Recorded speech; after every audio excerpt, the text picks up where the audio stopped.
Game number 1, we're back with a little bit of Division 1 here today. pepeMLady is going up against Disgusting. And on the left side, we got the Polish team with Will Q on Arthurs. We got Gorrider on Vala, Richu on Uther, Cesabos on Alarak, and we have, as you can see, Dyla on Anduin. And over to the right side of the map, Disgusting with Itrex on Limim. We got Rutek on Deckard Kane, Alvarez on Johanna, Akunis on Cassia, and Harpoon is playing Urel in our first game of this best of 3 series. So yeah, let's go. A couple of the teams have actually started to double check what's going on with Arthurs here. I mean, again, when we're talking about Division 1, for a lot of these teams that are also participating in tournaments, in the tournament scene, we have this as a bit of an experimenting ground, and especially pepeMLady is also a bit prone to trolling. I mean, their infamous Atanis picks that they oftentimes just throw out, like literally throw out, because they are having a ton of fun with how much I dislike the hero choice. Considering his current state in the meta. So, yeah, we have Arthurs over in here, but we'll see how that works out for them. They can... I mean, there's not even like there's a massive amount of auto attackers on the other side. You got maybe Cassia, but that's already about it. It's not like we're looking at Greymane here, where in the past Arthurs has been used. But let's see what the Wilkie can actually pull off with this. But of course, as I said, for a lot of these tournament teams, playing in Division 1 is also a little bit of fun. These are still games that are played at the upper level of Division 1 here. And if you're not really familiar with all of this, check out heroeslounge.gg. It's an amateur scene in Europe, so you can play no matter what level of play you are at. You can play in a competitive setup where teams go up against each other in some ladder and ranking. And of course, it doesn't even matter if you're a solo player, if you have a team or anything. And it's just kind of cool to play with people that want to win. It's a much better and much more competitive setup than anything you will ever find within the client in Storm League or whatnot. So if you haven't seen this before, then I can only recommend that you check it out, because again, it is a lot of fun, and you will find like-minded people there that are interested in communicating, using voice, talking a little bit about drafting, and just really putting the strategy into all of this. But all the way up here at Division 1, you have a lot of Grandmaster players, Master players, and of course people that are even former professional players, like we've seen in previous games with Nick, Hazobs, and others. But right now that we are nearly 2 minutes into the game here on map number 1, pepeMLady wants to fight it out with Disgusting over the third item. We have already the turrets taken, and here comes Deckard Kane with a follow-up lockdown, and a good one at that. Cassia is low, Cassia is down, Harpoon, oh my god, survives barely. Good job there. Urel able to stay. Use the turret though. So they actually use the turret in this case, expecting the death of her. We have also the negatively charged, and we got the extended lightning over here. So Alarak is trying to get some cool setups, and they can definitely play around Arthurs a little bit in that combo. Cesabos had a couple of really neat Alarak performances in the past here. And I'm not gonna lie, I'm very curious to see how much he can stack his level 4, and if we get some godlike combos for him later on in the game. Level 4 gives us now the Eternal Retaliation for the cooldown reduction, as so often. We also got the Potion of Shielding here. See that actually a lot on this map in particular. Ruby, of course, still good. Patch or no patch. And at this point, Punishment is in with the standard build for Vala, heading after level 1 talent choice straight into a multi-shot setup here for them. So, okay, all the way up at the top, both camps are already taken. The teams are starting to make their play for the first objective, as they're starting to move in right now. Checkpoint about to be hit. And, well, what are we going to get from Wilkie here? It's just like trying to buy a little bit of space, but Urel is also there. Space Goat is saying hello and saying like, yeah, I kind of want to have a piece of the action here too.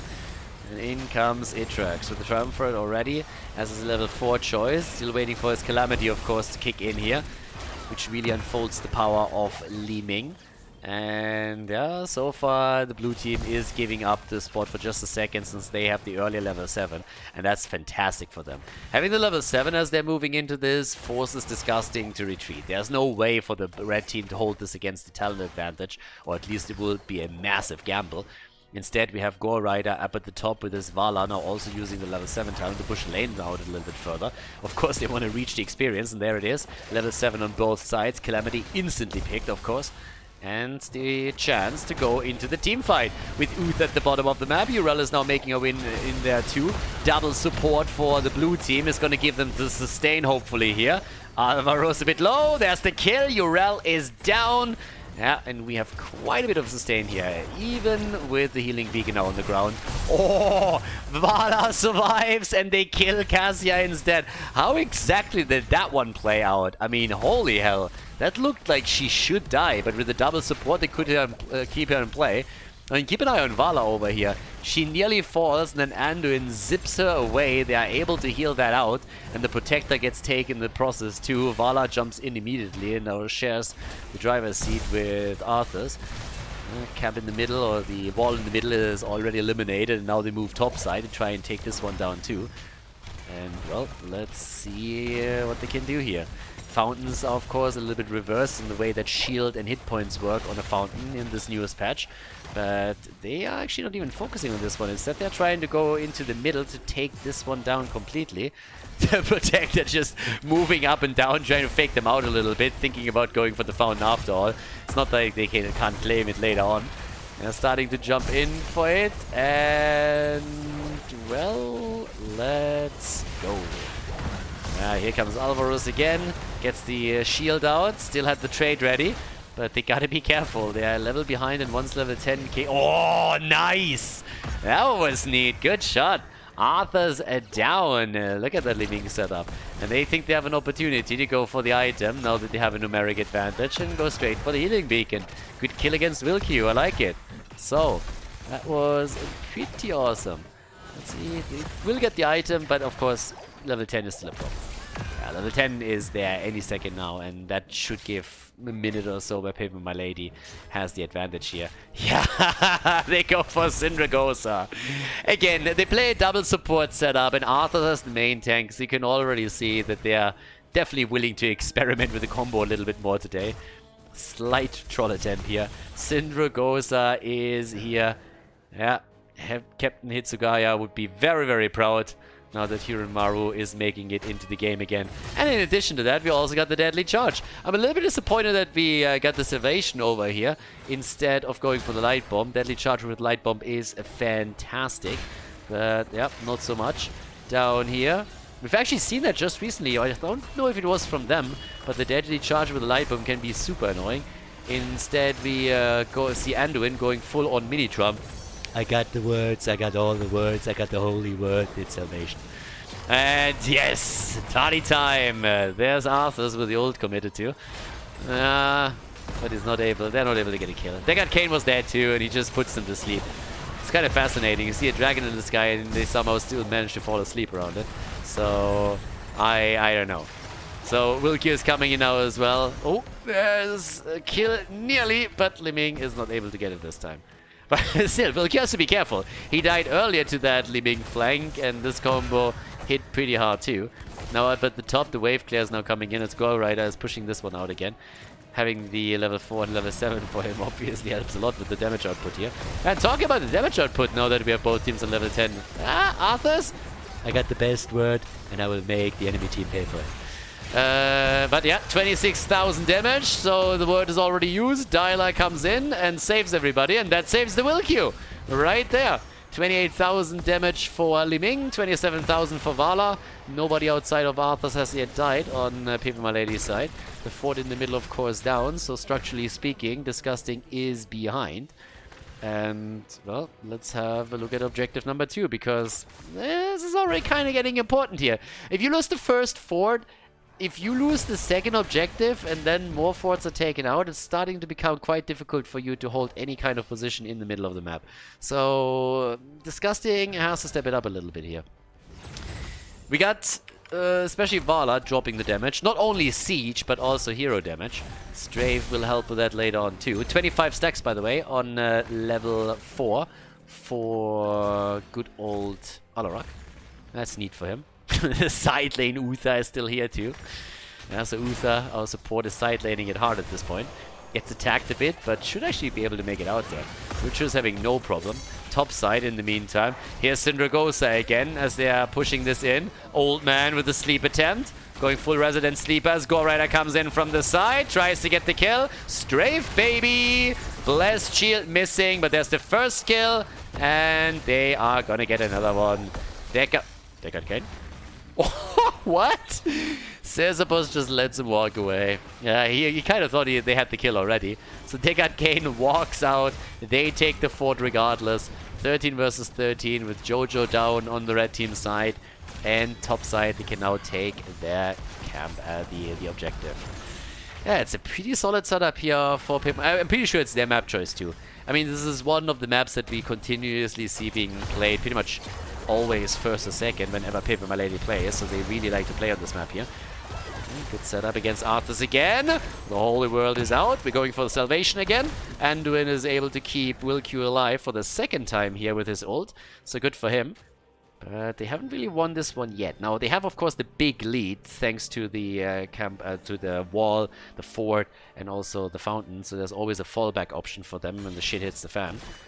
But on the talent side, it's pretty much even. Items, that's a different story, though. And another turret now taken by the blue team. And yeah, they're trying to take their own... The problem, honestly, for them is they really are running out of time, too, aren't they? 72%, they have to make a move here.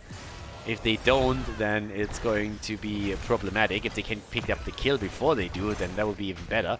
Top side, they're taking over as Cesabos is moving out of this one. Yeah, Syndragosa again. I mean, Wilkin is just YOLOing that ult out whenever the button is ready, doesn't he? So, here we go again. Trying to come in for Arthas, and he's dead. Arthas down, Liming is dead too, but here comes Gore Rider with all the damage in the world. Taking down Cassia, taking down Jojo, and dropping Urel. Nearly a team wipe as they are just dropping the hammer on them. 45,000 damage now for Vala, and Deckard Kane is hiding right there. Portaling in and out a little bit. We got top side also, the move straight up for the next objective, which we still haven't seen. I mean, it's 16 now against 14. We're 11 minutes in, but the Protector will end up in their hands 100%. And then it's only a question of what exactly they want to push here. Bottom fort is wide open. Gore Rider takes the healing beacon.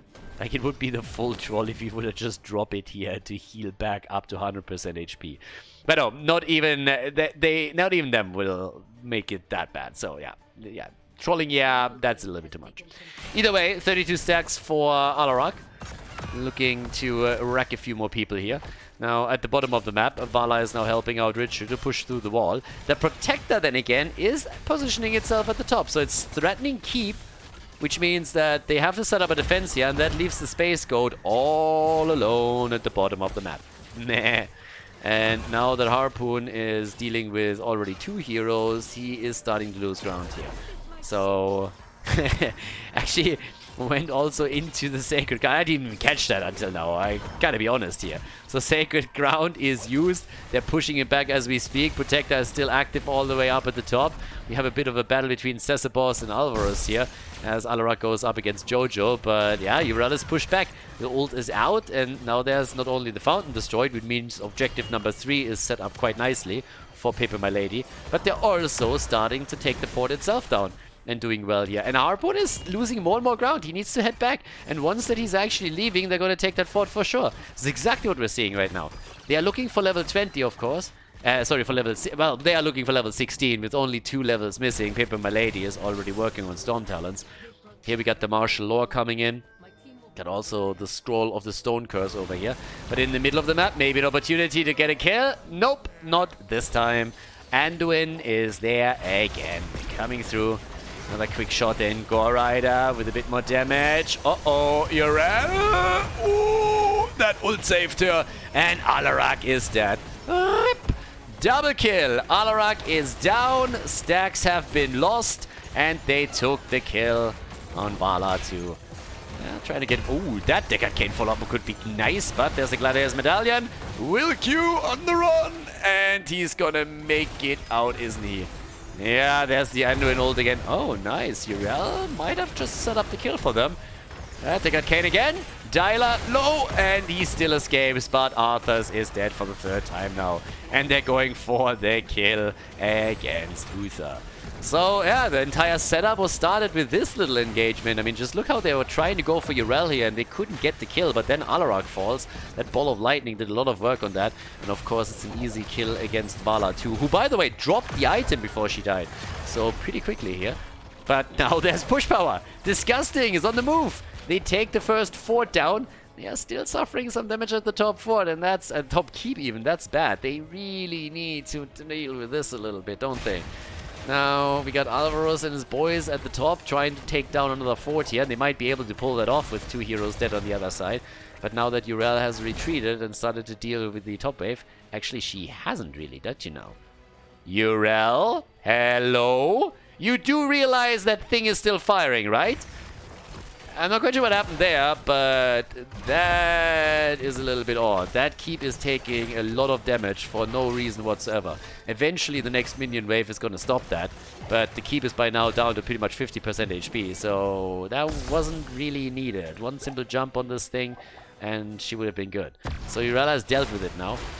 But either way, the situation remains the same. Before objective number 3 gets announced, we have a level 19 versus 18 and 20 on the horizon for pepeMLady.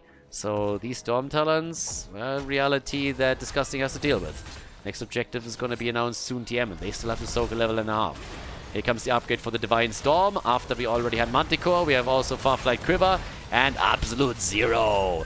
Yeah, big boy stun, big stun right here. Another try for the kill. Rutek moves out. Camp is already stolen away. There's the kill against Yrel. The goat is dead. And they can go for the top keep now. Yeah, it's getting thinner. It's getting thinner for Disgusting. They need the 20, and it's not going to be easy by any means. Arthurs is good ult again from Anduin. The double support setup definitely working for them here. And are they making the play for core, really? I mean, Yrel is down for another 30 seconds. They're moving into the middle a little bit, or through the middle, I should say. Yeah, now that the keeps, cores, well, the keep, the forts, and the towers do more damage against heroes by 10%, you gotta be careful with those rotations past one of the main structures. And you could see it on Gore Rider's hit point pool. Vala suffered quite a few HP from the 2 shots that connected there. But it's gonna be a second keep, isn't it? Yrel is back in 7 more seconds, and now that they're poking and still have a catapult in it, they could definitely commit to that. Catapult is down. Are they still making the move? They're trying to. Could wait for the next minion wave. That thing is so low, but Yrel is back. They still don't have 20 though. They still don't have level 20, so that's big. 40 stacks for the negatively charged talent on Alarak, and there we go. Keep is down. 2 keeps eliminated. Half a level still missing for Disgusting. They will be able to fight at the bottom here, unless they lose a hero now. And at least they have a few items, so they have the healing beacon. That's good. There's not really any items in the hands of pepeMLady. So that's the one saving grace for the red team. They have to get the 20 now, and they're working on it as we speak. But this is going to be at least initially a lead for pepeMLady on the objective. And Alarak wants to get the camp as well. So he's coming up to the camp now, trying to take this as Yrel is pushing out the top lane. There's also the level 20s for them, which gives her the hollowed ground right there. A little bit more mobility on this one. Tal Rushers also in. And what are going to get from Deckard Cain here? I mean, honestly, if you're fighting on... okay, nope, we have them with the perfect gems. Goes for the perfect gems here. Nobody has, by the way, gone for the objective yet. Nobody. Nobody has made a move here at all. 9 kills to 6.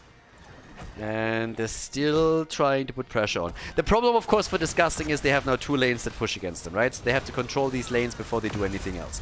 Absolute Zero, baby! And the follow-up, it's a triple, baby! They get 3, and they absolutely crush. What a setup, and that's just game. Look at this, they lock him down, Absolute Zero comes in, Uther moves through, easy kills against Deckard, Johanna, and Yrel, and then they follow up with a final kill against Cassia, and that's gonna be game. Map number 1, pepeMLady with a big boy combo right there. Syndra goes into Uther stun, yeah, and that's the end of Disgusting. At least on the first level in our best of 3 series. Didn't even have to go for objective number 3. Dominant performance here, 13 kills to 6, and this is it. The fat lady is singing, and pepeMLady takes Volskaya Foundry.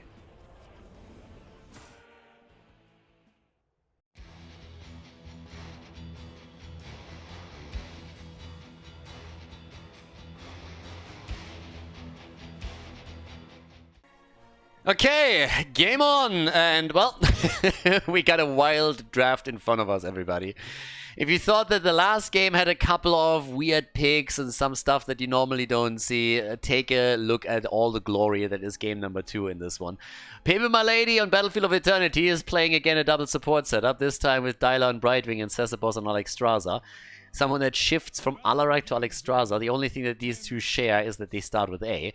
The Wilkie on Diablo, Richie on Urel, and Gore Rider on Greymane. And yeah, well, then you take a look over to what Disgusting is throwing into the ring. And we have Alvaros on Reyna. That's great for the objective. Itrax on Cho, though. Harpoon on Gull. We got Akunis on Illidan and Rutek on Anduin. All right. So this one got wild quickly. I'm not sure what the thought process was after game number 1, but it looks to me like it was pretty much just fuck it. So they're going for it. We got Itrprn over here, our Cho'Gall setup. It's a 2-3 on lane now, and it could be a fun one, honestly. I'm not quite sure what to expect from this one. I feel it's going to be pretty rough for the red team, though. I don't really see this combo going very deep, especially considering that with the double support, I'm asking myself right now, who exactly is going to go for the kills here? You have, first of all, Illidan jumping into a polymorph the entire time, whenever he's a little bit too aggressive. Greymane with a bullet later on that can start to chunk down Cho'Gall whenever he likes to. So things will be a bit weird. Now, Diablo has to be a little bit careful when he goes for any kind of overpower moves. I mean, Cho'Gall is a pretty fat boy, so you gotta be cautious there. All the workout at the gym doesn't really mean anything if you have to heave him around.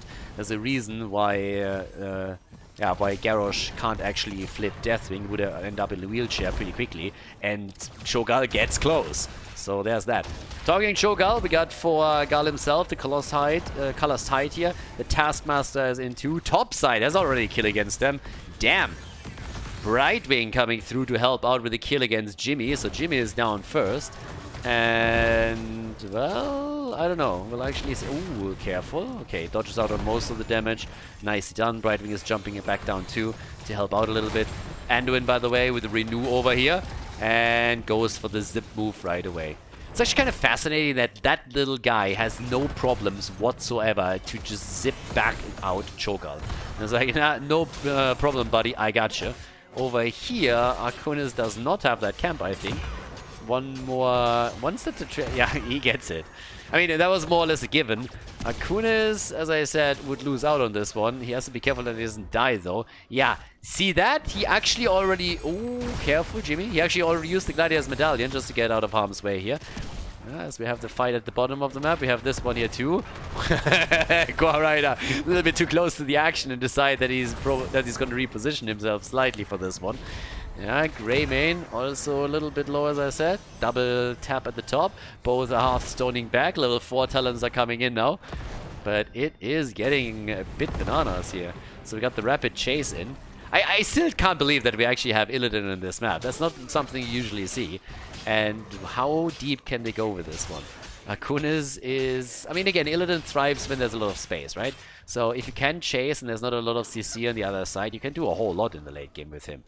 Especially if your opponent is focusing on something else, you can create a lot of space with the hero. The problem is really that if you move in against Greymane and Brightwing, that alone can be a nuisance, and then you also have Diablo with potential stun combos against you. There's a lot of walls here that can be used for a good setup, and that might just be an issue for Illidan once that we're heading into team fights. And we're gonna find out now, I suppose. Right now we got with the level 4 talents for Cho'Gall, Seared Flesh and Rising Dread right here. And all the way up to the top. Yeah, they're fighting for the first immortal. It's really Jimmy that has to put in the work here. And the halftime show is already locked in. The blue team has the advantage. We got the Dragon Queen through. And that helps, of course, to secure the position here quite easily. Still got that for a little bit longer. And as long as Greymis just chunks away on the left side, they're going to be fine. They just have to make sure that Alvarez is not getting close enough to the Immortal to get those shots connected reliably. And so far, it's looking good for them. He's the main problem. Exterminator as the level 1 talent is just insane. Absolutely insane. But Greymin is doing a solo thing on the left side. They're still keeping Jimmy at bay. Cho'Gall gets out, but they're going to lose out on this one. It's going to be a small shield. It's not a big one. Don't get me wrong. But still, it counts. First Immortal for pepeMLady. Okay, choo-choo. Move back to the top, and, well, let's see how much they can get here. First tower is down, so they took this one down early on. Wall is also slightly destroyed. Illidan is the one to deal with Yrel at the bottom of the map. As he should. And they're coming in for the play at this point. So, yeah, let's go. Okay, and immediately the second tower goes down too. At the bottom of the map, Yrel might have a little bit of trouble against Illidan in the long run, but right now the main issue is that the top fort is about to go down. And that might not be the only thing. We got a bit of a problem for Cho'Gall here too. No level 7 talent yet, by the way, for Gall himself. Cho has the enraged regeneration. And I'm a little bit worried. If you with Jimmy in that setup are not able to stop the first Immortal before they are ripping your fort apart, then you might look at a very scary game here.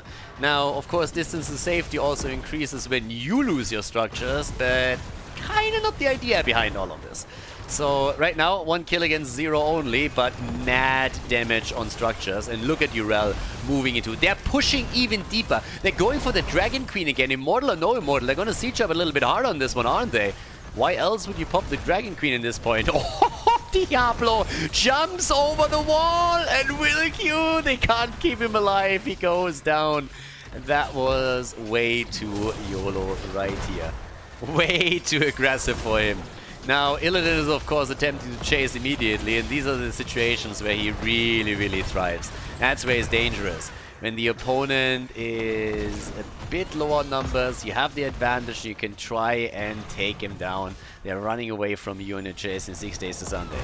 Problem that they're having is that even Illidan is apparently not enough to stop them here. Now Cho'Gall is moving in too. Now, as level 10 talents come in, it's going to change things a bit, but still, they got to be careful here. They lost a lot. Diablo is back, and he is back down at the bottom of the map now. So we'll see how this is going to work out. I mean, for now, we have a kill against a kill. We don't really have a big lead in experience for pepeMLady, but they have a small one at least. Top side, the pressure is still there. And let's see if they can actually steal that camp away. They're trying. It's a 4 versus 4 after all.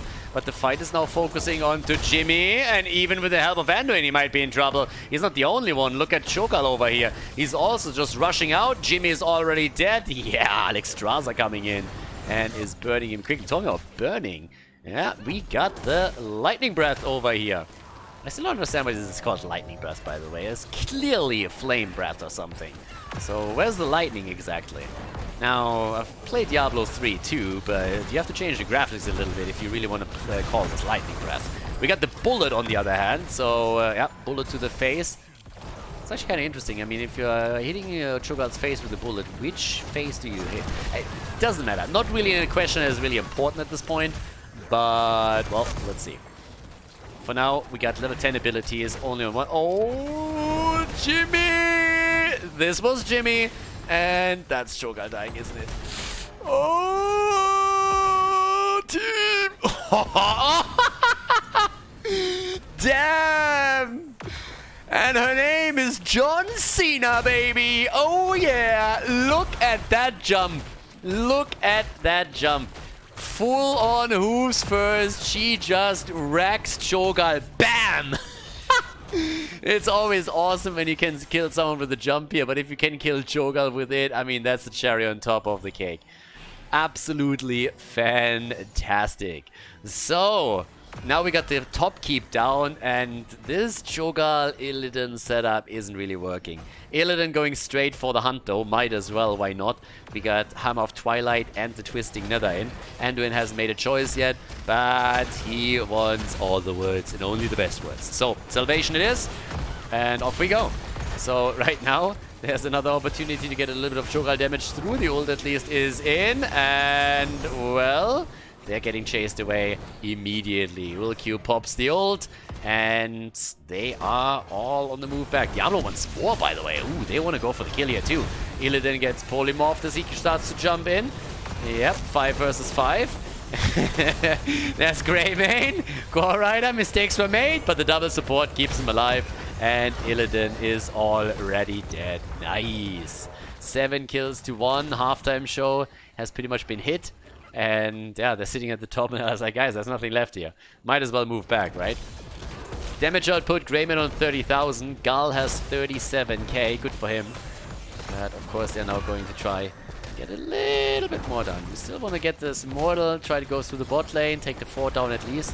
I mean, just imagine if they're able to take down the keep too. That would be insane. They have a talent advantage and a 2-level lead. That's definitely possible. But that would mean that not even, barely 10 minutes in, both keeps are gone. Oh, can they get that kill too? Oh, of course they can. There's the kill against Cho'Gall, and uh-oh, this might just be the beginning of the end, guys. Anduin is dead. This is not looking good. This is not looking good at all. Ah, Illidan! No! Illidan is dead too. And now a big decision has to be made. What do you attack, the core or the keep? Now Greymane is at the bottom of the map. They're opening up the wall here too. Take all of it down. I mean, if they destroy this fountain as well, that would of course shut down all the abilities of Disgusting to heal up before a fight in the middle. And it seems like that might be one of the things they're trying to do here. They open the entire mid wall up. I mean, you barely see that. That is not something that happens a whole lot. Will Q is dead. That happens a lot more often. But down at the bottom of the map with Greymane now pushing through, I don't think they can go for the keep. Now, they will do some damage, but they shouldn't be able to take the entire thing. Diablo is back, and unfortunately, Cho'Gall, yeah, he's gone. So Cho'Gall is down, and we might still look at the end of the game here. Anduin playing the savior here as he's trying to save Illidan. Illidan gets still murdered by Greymane. Great follow-up. And the keep is now absolutely exposed. They can easily go for core here. What a setup. pepeMLady not fucking around in game number 2, are they? They come in swinging. The win on the first map was already a solid one, and then we had Disgusting go for a bit more of a Mimi draft in game number 2, YOLOing it out, and it didn't work. Didn't work at all. So off we go, and that is game. pepeMLady with a 2-0 victory in the best of 3 series here against Disgusting.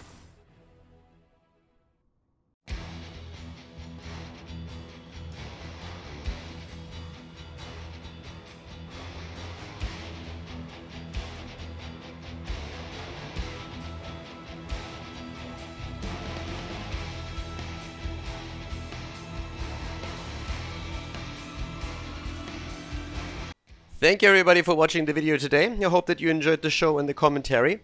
And keep in mind that the spoiler protection that is going to run for the rest of the video is made possible by all the support on patreon.com. So guys, if you want to support my work, if you want to help me start new projects and keep the spoiler protection in place, please consider heading over to patreon.com/Khaldor. There's also a link in the YouTube description, and check that out. Thanks in advance, and see you guys next time with more esports coverage here on Khaldor TV. Have a great day.